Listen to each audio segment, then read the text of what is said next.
Halo-halo ang naging problems at issues na hinarap ng Medilines due to the COVID-19 pandemic, which resulted in social, political, and economic instability. The company was subjected to multiple logistical issues like lockdown, travel restriction, suspension of projects, saka suspension ng pag-i-install ng equipment. Pero despite all of this, Medilines' income has increased by 55%. From 66.6 million in 2019, it grew to 103.1 million pesos in 2020 thanks to the increasing demand in life-saving equipment. And because of this, the company felt ready to go public, raise more capital, and accelerate their growth. Let's talk about the Medilines Distributors IPO, ticker symbol MEDIC. Marami akong nakitang interesting points doon sa disclosure na hindi pa na-cover ng other YouTube reviewers. Pero if interested ka lang sa final thoughts ko, then the timestamp would be right here. But if you don't want to miss those points, then I suggest you watch the whole video. Pero first things first, hindi po ako expert in finance, in medical equipment, in medicine in general. I will be presenting the information that I found in the prospectus through my research, and sana makatulong to sa pag-decide nyo kung mag-i-invest ka ba sa IPO ni Medilines. So reading directly from the prospectus, Medilines Distributors Incorporated is an essential distributor of critical medical equipment to public and private healthcare facilities in the Philippines. So currently, yung equipment nila have 3 general categories, and all of these equipment are being outsourced from Western countries. Yung first category is diagnostics imaging from Siemens, yung brand, from Germany. Medyo maliit pa lang yung market share nila in this category. In the Philippines, 18.2% yung market share nila. So talo sila from the competitors. The second category are for dialysis equipment. Yung brand naman is B-Braun, and also they are from Germany. In this segment, mas dominant yung position ni Medilines kasi 50.5% ng market share ay nasa kanila. And finally, the third category of their equipment are for cancer therapy. The brand is Varian and they are from United States. Etong third sector or third segment, yung bread and butter ni Medilines kasi tumataginting na 90.4% ng distribution segment ay na-corner nila. So in this table, makikita natin yung summary ng source of their revenue based on the 3 categories or product segments. In 2018, majority of the revenue came from diagnostics at 45.2%. For the next year, the dominant demand was for cancer therapy equipment at 60.2%, and it remained strong in 2020, contributing 59.1% of the total revenue of Medilines. Yung primary customers ni Medilines ay first, yung government through LGUs and DOH. Second ay private healthcare facilities such as hospital, clinic, diagnostic centers, ganyan. Hindi ko na isa-isahin, pero ito yung top 5 customers ni Medilines for the calendar year 2020 and 6-month period ending on June 30, 2021. So according to Ken Research, yung medical equipment and consumables industry daw was valued at 47.5 billion pesos last year or 2020, and it is expected to grow to as much as 82.7 billion pesos after 5 years or in 2025, which means the CAGR is 11.6%. Kung hindi ka pa familiar, simple lang yung CAGR. Ibig sabihin lang, yung starting value na 47.5 billion pesos, it would grow by 11.6% from 2020 to 2021, and then another 11.6% from 2021 to 2022, and so on and so forth hanggang umabot sa 2025 value. So yun yung mga projections na binigay ni Ken Research about the medical equipment industry. Pero in terms of the company growth, actual company growth, let's look at the numbers. From December 2018 to December 2020, lumaki yung revenue niya from 1.17 billion pesos to 1.47 billion pesos, which means the CAGR is around 11.9%.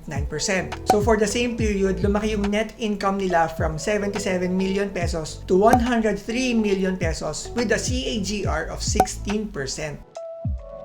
Offer period, November 22 to November 26. The tentative listing date would be 1 day before the Feast of the Immaculate Conception, December 7, 2021. Meron po tayong 825 million common shares, and nahahati yan sa 550 million primary offer shares and 275 million secondary shares if applicable.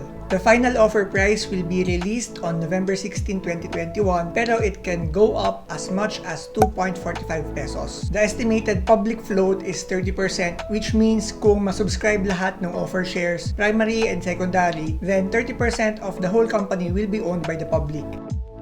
Okay, so ito na yung pinaka-juicy lagi sa mga discussion natin about IPO, FOO, SRO. Let's talk about kung saan gagamitin yung mga proceeds. First things first, yung estimated net proceeds is currently pegged at 1.28 billion pesos. Out of the 1.28 billion pesos, 42.2% will be used in two ways. Yung first way is pag-procure ng existing products or medical equipment. So yung mga currently offered products nila, mag-i-imbak lang sila or dadagdagan nila yung inventory. Yung second way is medyo similar in the sense na procurement pa rin and pag-build up pa rin ng inventory, pero instead ng medical equipment, it will be for the inventory of medical consumables. Itong mga medical consumables are the low-priced products na mas mataas yung margin, profit margin, and mas mabilis yung turnover compared to actual medical equipment. Yung margin for the medical consumables ay nasa range ng 40 to 50%, and comparing this to margin ng mga medical equipment, nasa 20 to 30% lang yon. Yung mga example niyan ay off the top of my head, face mask, PPE, disposable apron,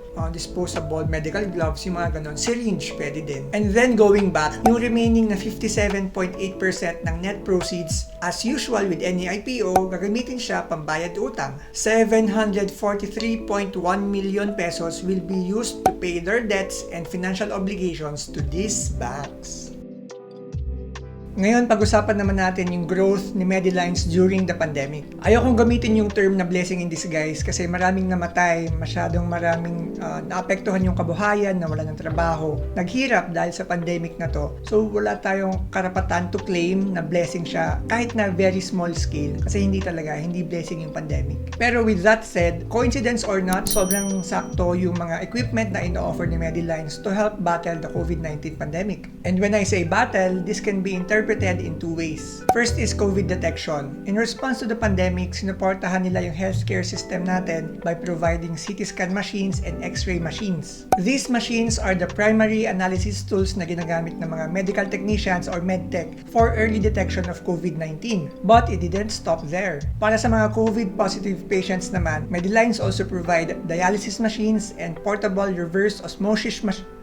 Medilines also provide dialysis machines and reverse osmosis.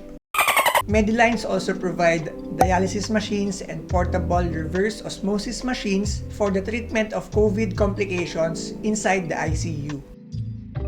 Okay, so what about after the pandemic? Meron bang research or projections about the demand for medical equipment or the lack thereof kung umabot na tayo sa new normal? Everyone else in the world is already moving on from the pandemic because they are already treating COVID-19 as an endemic situation. This means na hindi na completely mawawala yung COVID-19. Tinanggap na ng mga bansa na endemic na yung situation, parang common flu. Yung common flu or trangkaso or influenza, considered siyang endemic kasi present siya sa lahat ng sulok ng mundo and sobrang bilis niya mag-mutate and mag-produce ng new variants. Ito rin yung dahilan kung bakit taon-taon nagpapa-flu vaccine tayo kasi taon-taon din nagkakaroon ng bagong flu strain. So parang ganun na lang din yung magiging situation ng COVID-19. When COVID-19 transitions from a pandemic to an endemic, meron pa rin namang demand for early detection machines like CT scan and X-ray machines. Kung magkakaroon tayo ng mild complications from the coronavirus, hindi na siguro required magpa-ICU kasi nga we can see that the vaccines are working, pwede ka na magpagaling sa bahay. Therefore, hindi na ganun kataas yung demand for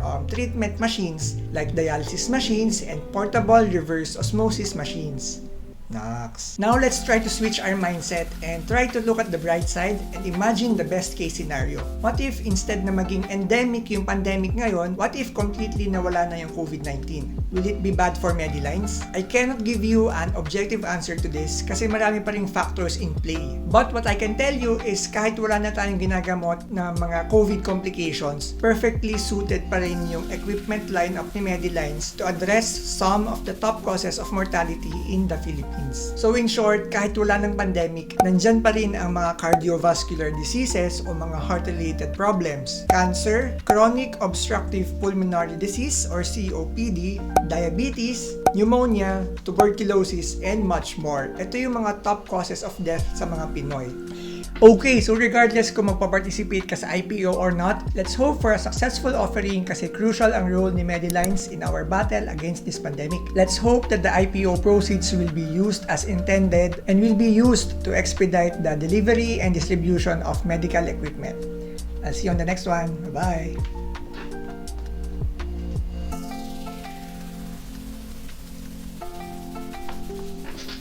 MEDIC.